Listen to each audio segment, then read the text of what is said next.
네, 저희가 이제 3주차에 접어들면서 뭔가 눈빛만 봐도 통하는 사이가 된 것 같아요. 오늘 의상 자체가 이쪽에 앉아 계신 두 분은 아니 이게 진짜 짠 게 아니고 우리가 무슨 코디가 붙은 것도 아닌데 오늘 날씨랑 잘 어울리죠? 그렇죠. 병아리 컨셉이신 거죠. 네. 마치 한 팀처럼 이렇게 입었네요. 그러니까요. 아, 정말 보고 싶었습니다. 너무나 진정성이 안 느껴지는. 아, 얼마나 보고 싶었다고요. 지난주에 또 우리가 킹덤 같이 다뤄보면서 정말 그 이후에 또 여러 가지 그 리플들 달린 거 보셨죠? 후기들 보면서 많은 분들이 의견을 또 주셨어요. 아, 이런 내용들이 이제 숨어 있는지 몰랐다. 그러면서 다시 한번 그 영화에 대해서 혹은 드라마에 대해서 우리가 다뤄본 것들에 대해서 재조명이 되고 있어요. 뭐 가족들이 무슨 얘기 하던가요? 저는 연구원님 항상 그 사무실에만 계셨다고 이런 메이크업도 너무 낯설다고 하셨는데 지금 저희가 촬영이 후반부로 넘어가고 있지만 저는 아직도 어색해서 지금 가족들에게는 철저하게 비밀로 하는 겁니다. 아, 그래요? 이미 뭐 실검 1위 뜨고 그랬었는데 아니 어떻게 비밀로 하고 계시는군요. 기자님 계속 바쁘게 지내셨죠? 네. 회사 사람들이 지지 마. 시내 21의 명예를 실추시키지 마. 라면서 저에게 압박을 주고 있습니다. 네. 너무 근데 지난번에도 큰 역할을 하셔가지고 어우, 감사합니다. 저는 개인적으로 기자님한테서 들은 얘기들이 너무 흥미롭고 좋았습니다. 네. 그랬던 것 같아요. 그리고 저는 주연님에게 개인적으로 감사를 또 드리고 싶은 게 주연님의 유튜브 채널 있잖아요. 거기서 그렇게 광고를 또 해주셔갖고 광고라고 하면 안 됩니다. 광고 이거 또 오해할 수 있기 때문에. 그렇게 홍보를 해주셔서 거의 지금 100만 뷰를 찍기 직전이잖아요, 저희가. 아니 근데 왜냐면 제가 촬영을 하면서도 이 얘기는 진짜 우리 구독자분들하고도 같이 보고 싶다 이런 생각이 들어가지고 사실은 이제 아무거나 다 제가 갖다 홍보하지 않는데 이거는 우리 다 같이 봐도 너무 재밌을 것 같더라고요. 오늘도 재밌는 이야기 부탁드립니다. 오늘 기대하셔도 좋습니다. 오프닝이 너무 길었던 것 같아요. 제가 바로 오늘의 전문가 교수님을 소개해드리도록 하겠습니다. 교수님 나와주세요.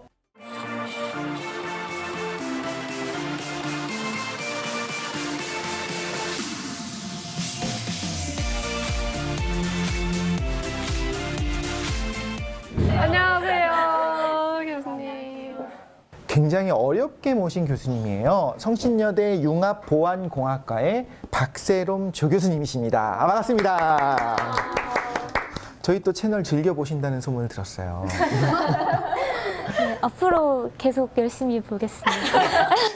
와, 정말 착하신 교수님이시다. 유명하신 분이에요. 이미 업계에서 이렇게 그 젊은 나이에 조교수에다가 지금 또 카카오 사회이사까지 겸하고 계시고 굉장히 능력 있으신 분으로 알고 있습니다. 제가 또 성신여대 나왔기 때문에 연구 실적이 어마어마하시다는 이야기도 제가 주변에서 들었습니다. 소문이 자자하신 분이에요. 앞으로 열심히 하려고 노력은 하고 있는데 그래 좀 감이 안 올 수 있을 것 같아요. 왜냐하면 지금 이제 융합보안공학과에서 오셨는데 오늘의 영화가 혹은 드라마가 과연 무엇이길래 우리가 진짜 어렵게 모시는데 교수님이 무슨 말씀 해주실지 궁금하잖아요. 바로 소개를 드릴게요. 오늘 드라마 나 홀로 그대라고 하는 드라마예요. 이것도 마찬가지로 그 넷플릭스 드라마가 될 거고 이야기를 나눌 건데 제가 사실 이 드라마는 못 봤습니다. 그래서 우리가 항상 빠지지 않는 코너 있죠. 오늘도 흥미진진하게 드라마 줄거리 이야기 들어보도록 하겠습니다. 네, 안면 인식 장애라는 남모를 아픔을 갖고 이제 본인 스스로 외톨이가 되기를 결심한 소연은 아주 우연한 계기로 어떤 굉장히 특별한 안경을 갖게 됩니다. 어떤 홀로그래스 그거를 쓰게 되면은 이제 단순한 안경이 아니라 홀로그램 인공지능 비서 홀로가 보이게 되는 엄청난 최첨단 인공지능 기술이 접목되어 있는 안경인데요. 안경의 정체를 알게 된 소연은 베타 서비스로 이용해 보라는 제안을 거절합니다. 하지만 홀로그램형 AI인 홀로의 도움을 받아서 회사 야근 업무를 해결하게 되면서 홀로와 가까워지게 됩니다. 결국 홀로를 회사 업무용으로만 사용하는 것에 그치지 않고 술친구가 되는 등 소연은 홀로와 일상생활에서도 점차 가까워져 갑니다. 함께 보내는 시간이 길어지면서 소연과 홀로는 서로를 향한 사랑의 감정을 느끼게 되는데요. 외로운 소연과 그 옆에 운명처럼 나타난 인공지능 비서 홀로, 그리고 그와 얼굴은 같지만 성격은 정반대인 개발자 난도가 서로를 만나 사랑할수록 외로워지는 불완전한 로맨스를 그려낸 드라마 나 홀로 그대와 함께 오늘 이야기를 한번 시작해 보려고 합니다. 네, 역시 깔끔한 소개 감사합니다. 믿고 듣는 네, 믿고 듣는. 저는 근데 어떤 키워드가 조금 인상 깊었냐면 서로 사랑의 감정을 느끼기 시작한다고 한 거예요. 그런데 인공지능이, 그러니까 우리가 인공지능을 사랑하는 건 있을 수 있거든요. 뭐 의식이 없다고 하더라도 뭐 우리가 애착 인형도 사랑할 수 있잖아요. 그런데 인공지능이 사람을 사랑한다? 이 부분이 좀 이제 귀에 딱 꽂힌 것 같아요. 오늘도 흥미로운 이야기가 될 것 같은 생각이 듭니다. 바이센타미얼맨이라는 영화를 기억하시나요? 그 로빈 윌리엄스가 앤드류라는 인공지능 로봇으로 나온 영화가 있어요. 근데 그 로봇은 호기심을 갖고 창의력을 발휘하고 뭔가를 창작하고 싶어하고 그래서 이제 가족들에게 자기가 자유를 찾고 싶다는 그런 욕망까지 이렇게 드러내게 됩니다. 예, 그래서 뭐 이제 오비 인공지능이라는. 그래서 이게 수십 년이 흐르면은 그 앤드류와 함께 그 살았었던 인간 가족들은 나이를 먹지만 앤드류는 그대로 있고 뭐 그런 굉장히 슬픈 이야기들이 나와요. 결국엔 되게 인간의 본질은 무엇인가를 묻는 그런 철학적인 영화였는데요. AI 같은 경우는 이제 그 영화를 보신 분들은 아시겠지만 정말 슬퍼요. 저는 살면서 제가 봤던 영화 중에 제일 많이 울었던 것 같아요. 영화 끝나고 30분 동안 오열했어요. 얼마나 네. 그리고 아이로봇이라는 영화, 지금 윌 스미스가 나온 그 영화 기억하시는 분들도 계실 것 같은데 이거는 아이자크 아시모프라는 굉장히 유명한 SF 소설 작가가 원래 썼던 소설 원작이에요. 거기서 이제 로봇공학 3원칙이라는 거 여기 아마 자막에 나가고 있을 것 같습니다. 네. 그게 이후에 나왔었던 SF 장르물에 정말 막대한 영향을 끼쳤던 그런 3원칙이 있는데 그 원칙이 만약에 깨진다면? 이라는 질문에서 시작하는 또 흥미진진한 영화가 있었습니다. 저는 또 개인적으로 좀 몇 년 전에 나왔었던 굉장히 제가 재밌게 본 영화를 한 편 추천드리고 싶어요. 엑스마키나라고 어바웃 타임 보신 분들은 그 남자 주인공 굉장히 좋아하시는 분들이 많은 걸로 알아요. 여자 주인공만 알고 네. 있습니다. 그래서 그 남자 주인공과 그 알렌시아 비칸데르라고 몇 년 전에 데니시걸이라는 영화로 아카데미 여우조연상 받았던 배우가 있어요. 그 둘이 나오는데 저는 유튜브에서 엑스마키나에 대해서 누가 굉장히 예쁘고 매력적인 인공지능 로봇에게 홀린 불쌍한 공돌이 남자라고 누가 요약해 놓은 걸 보고 그렇게 읽을 수도 있겠다 하고 빵 터졌지만 조금 더 생각을 해보면은 되게 뭐 자기 자신과 굉장히 비슷하지만 다른 인공지능에게 느끼는 매혹과 두려움이라는 양가적인 감정과 의식이란 무엇인가, 뭐 인간성이란 무엇인가 라는 그런 굉장히 철학적인 질문에 담은 좋은 작품이고 꼭 보시라고 추천을 해드리고 싶습니다. 그 인공지능 이야기를 나오면 항상 그 철학 이야기를 같이 하게 되나 봐요. 이제 깊이 있는 이야기를 나누다 보면 우리도 그런 이야기까지 갈 것 같은데요. 우리가 항상 이 시간에는 먼저 베이스가 되는 과학 지식을 좀 듣고 가잖아요. 우리 교수님께 인공지능의 발전 단계, 뭐 인공지능이 다 똑같진 않잖아요. 제가 기억하기로는 저희 집 세탁기도 인공지능 세탁기거든요. 근데 우리가 생각하는 그죠? 약간 그거랑 좀 다른 느낌이라서 간단하게 좀 이제 계보를 설명해 줄 수 있을까요? 네. 일단 인공지능이라고 생각을 하면 인공지능이잖아요. 그러니까 말 그대로 뭔가 지능을, 인간의 지능, 지적인 행동을 인공적으로 구현을 해보고자 하는 것이 이제 통틀어서 인공지능이고요. 최근에 우리가 이제 뭔가 인공지능이 탑재됐다라고 하는 거에 그러한 것들은 굉장히 다른 종류의 이제 방법론들이 사용이 되고 있는데 뭐 많이 이야기되는 기계학습이라든지 아니면 딥러닝 이런 것들은 이제 큰 인공지능 내에서 기계학습이라는 방법론으로 인공지능을 구현을 할 수도 있는 거고 딥러닝이라는 것도 기계학습 방법론 중에 하나가 되는 거라서 사실은 크게 보면 인공지능, 기계학습, 딥러닝 이런 식으로 생각을 해볼 수가 있을 것 같아요. 네, 그리고 인공지능 발전 단계를 보면 사실 보통 이런 식으로 많이 얘기를 해요. 그래서 약한 인공지능, 강한 인공지능, 초인공지능 이런 식으로 얘기를 하는데 약한 인공지능 같은 경우에는 특정 하나의 태스크만 잘하도록 고안된 인공지능이고요. 이제 강한 인공지능 단계가 뭔가 이제 다양한 일반적인 일들, 인간이 지능을 가지고 할 수 있는 일들을 할 수 있는 인공지능, 그것이 바로 강한 인공지능이고요. 범용이라고 할 수 있겠네요. 네, 맞아요. 범용 인공지능이라고도 얘기를 해요. 강한 인공지능을. 그리고 이제 초인공지능이라는 거는 이제 강한 인공지능이 되면 인간의 지적인 것들을 이제 다 할 수 있어야 하잖아요. 스스로 계속 발전을 해서 인간의 능력을 뛰어넘는 인공지능을 가지게 될 때 그런 것을 초인공지능이라고. 그럼 요즘에 집에서 많이 사용하는 뭐 날씨를 알려줘, 뭐 TV 틀어줘 이런 것들은 어느 범주에 속하는 걸까요?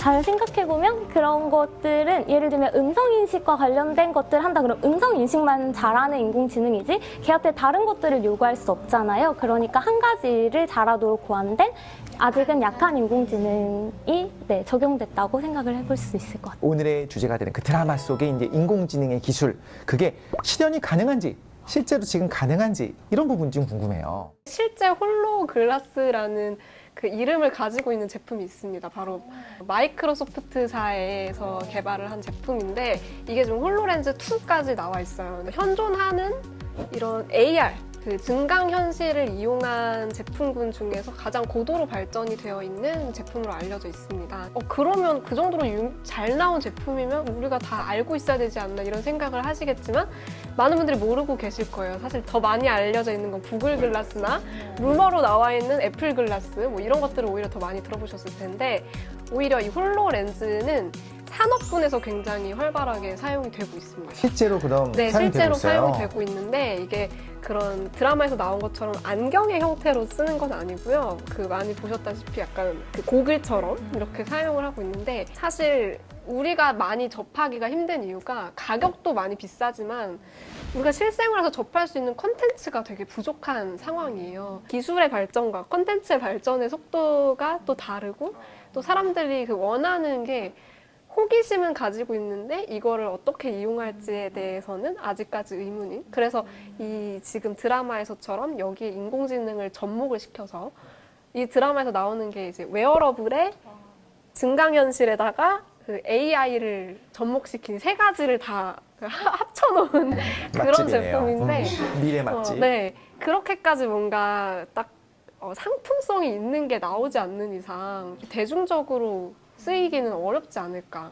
이런 생각이 듭니다. 교수님, 이 드라마로 좀 돌아오자면 교수님 보시면서 되게 인상 깊게 봤던 부분이 있다면서요? 흥미롭게 봤던 거는 그 이전에 뭔가 인공지능이 나온다라고 하면 보통 그냥 이렇게 실제 사람 같은 형상을 한 인공지능이라든지 로봇 이런 걸 생각을 하는데 사실 여기서 홀로로 이렇게 만들잖아요. 증강현실로. 근데 제가 생각했을 때 인공지능을 이제 알고리즘을 잘 만드는 것이랑 그다음에 그런 몸의 움직임과 이런 것들이 굉장히 인간답게 하는 것이랑 또 굉장히 다른 차원의 문제인데 이 드라마에서 그걸 이제 홀로로 구현을 해서 뭔가 좀 더 그럴듯하다라고 생각을 할 수 있는 포인트가 아닐까 이런 생각을 했거든요. 그러게요. 어떻게 보면 인공지능을 더 이제 실감나게 느낄 수 있는 게 실제 그 물체가 아니라 어떻게 보면 이렇게 그래픽으로 만든 그런 게 더 자연스럽게 보일 수도 있겠네요. 자, 그러면 이 타이밍에 재미있는 질문 하나 드리도록 하겠습니다. 드라마 안에서는 인공지능이랑 어쨌든 사랑에 빠지는 장면들이 나와요. 결말은 제가 선포하지 않겠습니다만. 그래서 이제 궁금해진 거예요. 우리도 그럴 수 있을까? 그래서 각자 이제 앞에 OX 판이 있습니다. 나는 인공지능과 사랑에 빠질 수 있다라고 생각하면 O를 드시고 나는 사랑까지는 조금 한다면 X를 드시면 돼요. 자, 이제 하나, 둘, 셋 하면 서로 컨닝하지 마시고 드시면 됩니다. 하나, 둘, 셋. 오, 지금 O가 세 분이고 X가 두 분이에요. 역시 사랑이 많은 따뜻한 이재명과 이 정하고 가야 되는 게 이 사랑이라는 개념을 어떤 의미로 네. 봤을 때를 말하는 걸까요? 그거를 포함해서 그럼 자기의 생각을 같이 얘기하면 될 것 같아요. 네. 먼저 연구원님부터 한번 얘기 들어볼까요? 저는 사랑이라는 걸 딱 생각했을 때 거의 동의어처럼 생각되는 게 공감인 것 같거든요.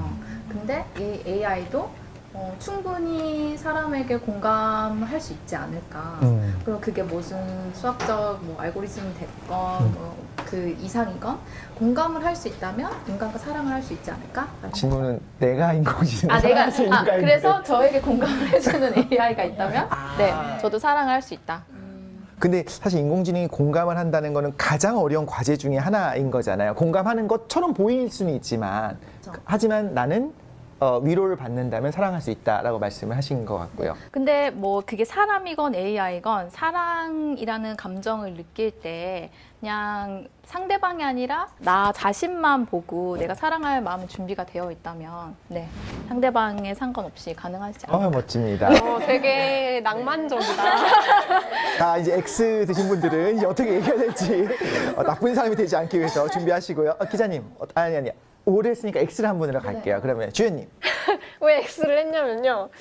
뭔가 진짜 그 홀로처럼 이렇게 눈에 보이고 목소리가 들리고 이러면은 나한테 막 잘해주고 뭔가 스윗하고 나의 그 힘든 마음을 막 보듬어줄 수 있는 홀로가 그러잖아요. 되게 감정은 처음에는 못 느끼지만 주인을 정말 아끼는 마음이 있기 때문에 이렇게 도와주고 이러기 때문에 뭔가 그런 면에 있어서는 처음에는 끌림을 느낄 것 같긴 해요. 뭔가 되게 든든하고 의지하고 싶고 아니면은 되게 나도 아껴주고 싶고 그런 애틋함 이런 게 생길 건 같은데 아무래도 언젠가 한계에 부딪히지 않을까. 이 드라마 속에서도 그 여자 주인공도 끌리고 좋아하는 것이라고 생각을 했다가 한계에 부딪히잖아요. 이제 뭐 만질 수 없고 손을 잡을 수 없고 온기를 느낄 수 없고 안경을 빼면 안 보이고 이렇다는 점에서 언젠가 분명 한계가 오지 않을까. 그러니까 처음에 테크 유튜버를 시작한 이상 끝났다. 그게 불가능하다. 그죠? 처음부터 그게 아니었으면 괜찮았을 텐데. 이제 돌이킬 수 없는 강을 건넜기 때문에 제 눈에는 정말 고도로 발달된 제품으로밖에 안 기자님, 왜 동그라미 하셨는지 설명해 주세요. 저는 그 사랑이라는 감정을 인간이 느끼는 것도 결국 뭐 뉴런으로부터 시작해서 신경, 뭐 호르몬 이런 생물학적 기제들이 열심히 작동한 결과잖아요. 뇌과학이 엄청나게 발전하고 우리 인간 신체에 대해 연구가 너무 많이 이루어지고 인공지능에 대한 뭐 그런 발전도 엄청나게 이루어진다면은 인간의 그런 감정이 어떤 메커니즘에 의해 그런 결과를 낳느냐까지도 학습한 인공지능이 그렇게 가도록 우리를 조장할 수 있을 것 같아요. 얘가 사랑이란 감정을 느끼려면은 이러이러한 생물학적 과정이 필요한데 이거를 내가 유도하기 위해 이러이러한 기술 쓰면 되겠다라는 것까지 나갈 수 있는 미래가 있지 않을까요? 오히려 인간을 정말 잘 파악한 인공지능이 꼼짝할 수 없게 하는 거예요. 이거는 거짓인 건 알겠어. 이거는 진짜 얘네가 의식이 있는 건 모르겠는데. 그것마저도 넘어설 수 있는 아니 거죠. 이럴 수도 있을 것 같아요. 그러니까 그 외로운 사람들한테는 그게 수요인 거예요. 수요가 될 수 있는 거예요. 그래서 이런 인공지능을 매치해주는. 그러니까 그 사람들은 실제로 그 인간을 사랑하는 것을 포기한 사람들이거나 아니면 뭔가 계속되는 그 인간으로부터 받는 상처? 왜냐하면 인간을 통제를 할 수가 없으니까 그런 그 연애에 있어서의 상처가 큰 사람들은 인간이 아니라 오히려 이런 좀 고도로 잘 만들어진 인공지능을 잔려로서 삼는 걸 선택을 할 수도 있겠다 이런 생각이 드는 거거든요. 심지어 저는 그 아까 사랑의 형태 중에 저는 되게 성애적인 사랑도 포함될 수 있다는 입장이거든요. 이게 사실 이런 인공지능이 나오는 영화들에 되게 많이 나온 소재 중에 하나가 사실 섹스 로봇이에요. 90년대 제가 갑자기 영화 제목을 잘 생각하는데 데몰리션이라는 영화였던 것 같고 또 최근에 블레이드 러너 2049 같은 영화에서도 그런 게 나오거든요. 오히려 그런 건 굉장히 수요가 있을 수 있다는 게 저도 아주 자세히는 모르지만 그쪽 연구하시는 분들의 입장이라고 하더라고요. 그래서 뭐 그런 것까지도 뭔가 충족시켜줄 수 있는 충분히 가능하지 않을까 싶습니다. 인공지능 개발보다는 훨씬 쉽겠죠? 현실적이고 그 부분은. 교수님은 X를 드셨어요. 약간 실망입니다. 인공지능으로 하시는데 저는 X를. 이미 뭐 예상했습니다. 아, 정말요? 이게 학연으로 맺어진 건가요? 아니 이 정도로 많이 아시는 분이 과연 사랑할 수 있을까? 그게 될까? 그러니까 사실 저가 X를 든 건 왠지 지금 현재 인공지능 기술을 제가 생각을 했기 때문에 X를 든 게 아닐까. 근데 지금 얘기를 듣다 보면 이제 굉장히 이제 미래에 이렇게 인공지능이 된다면 그렇지 않을까라고 생각을 하시는 것 같아서 되게 흥미롭게 들었어요. 근데 하지만 저는 그냥 현재 인공지능 기술로 생각하면 사실 가까운 미래에 그렇게 조금 되기는 어렵지 않을까. 네, 그런 생각이 조금 들어서 X를 들었고요. 그래서 저도 되게 비슷한 생각으로 인공지능이라는 걸 알고 내가 사랑이라는 감정을 느낄 수 있을까? 이거를 사실 제가 확신이 없었고 어쨌든 사랑은 내가 짝사랑하면 너무 슬프잖아요. 근데 그럼 인공지능이 정말로 나를 사랑한다고 내가 확신할 수 있을까? 이런 부분 어차피 뭔가 사랑을 확신하기는 어렵지만 그런 거를 어떻게 받아들일 수 있을까? 네, 그런 부분 때문에 저는 X를 들었던 것 같아요. 역시 모르는 게 약이다. 다시 한번 배워가게 됩니다. 오늘 드라마도 어떠셨어요? 재밌게 한번 우리가 이야기 나눴었던 것 같으신가요? 일단 전문가분이랑 같이 얘기를 하니까 그 몰랐던 부분을 설명을 들으면서 생각할 수 있어서 더 재밌었던 것 같아요. 제가 보니까 교수님이 진짜 고수신 게 그냥 듣자마자 다 알고 있으면서 전 잘 모르겠는데 하고 질문을 던지면서 우리가 스스로 생각할 수 있게 우리를 인간 학습을 시키고 계세요. 머신러닝. 스스로 학습 했습니다. 다음 주에는 또 이제 네 번째 지금까지와 또 다른 종류의 가장 재미있는 이야기를 준비를 해서 우리가 이야기를 나눠보려고 합니다. 다음 주도 기대 한번 해주시고요. 일주일 동안 즐거운 뭐라고 마무리하지? 모르겠어. 다시 마무리가 제일 힘드네요. 재밌게 지내봅시다. 네, 다음 주에는 또 다른 재미있는 주제를 갖고 와서 같이 이야기 나눠보도록 하겠습니다. 오늘 우리가 다뤘던 드라마도 다시 한번 복습하시는 거 잊지 않으셨죠? 네, 다음 주에 뵙겠습니다. 감사합니다. 교수님 감사합니다. 수고하셨습니다.